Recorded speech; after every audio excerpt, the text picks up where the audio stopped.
સુરતમાં પોલીસની સખત ટ્રાફિક ડ્રાઈવ છતાં કેટલાક તત્વો નિયમોના ધજાગરા ઉડાવતા નજરે પડ્યા છે। જાહેર માર્ગને અંગત માલિકી સમજીને બેફામ કાર હંકાવતા એક નબીરાનો વિડીયો સોશિયલ મીડિયામાં વાયરલ થયો છે। રાત્રિના સમયે ભગવાન મહાવીર કોલેજ યુનિવર્સિટી રોડ પર આ યુવક ઓવર સ્પીડિંગ કરતો જોવા મળ્યો। વિડીયોમાં દેખાતા દ્રશ્યોમાંથી લાગે છે કે નબીરાને પોલીસનો કોઈ ડર નથી।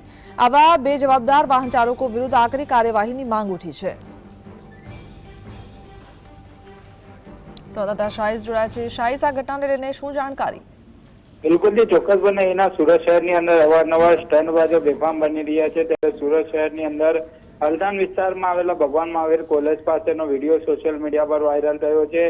જાહેર માર્ગને પોતાની અંગત માલિકીનો સમજી બેફામ કાર ડ્રાઈવ કરતો હોવાનો એક વિડીયો સોશિયલ મીડિયા પર વાયરલ થયો છે। રાત્રિના સમયે ભગવાન મહાવીર કોલેજ યુનિવર્સિટી રોડ પર નીકળેલો નબીરો ઓવર સ્પીડમાં ગાડી હંકારતો નજરે પડી રહ્યો છે। આવા નબીરા સામે પોલીસ કાર્યવાહી થાય તેવી માંગ કરવામાં આવી રહી છે। નબીરાને પોલીસનો કોઈ પણ પ્રકારે ડર ન રહ્યો હોય તેવું 100ની સ્પીડે ગાડી ચલાવતો નજરે પડી રહ્યો છે। મર્સિડીઝ ગાડી છે અને પોલીસ ડ્રાઈવ છતાં કેટલાક માલેતુજારના લાડકા દીકરાઓ નિયમોને એસીની તેસી કરતા હોય તેવું સ્પષ્ટ હવે દેખાઈ રહ્યું છે। રોડની વચ્ચોવચ ગોલ ગોલ ગાડી ફેરવતો અને સ્ટન્ટ કરતો નજરે પડી રહ્યો છે।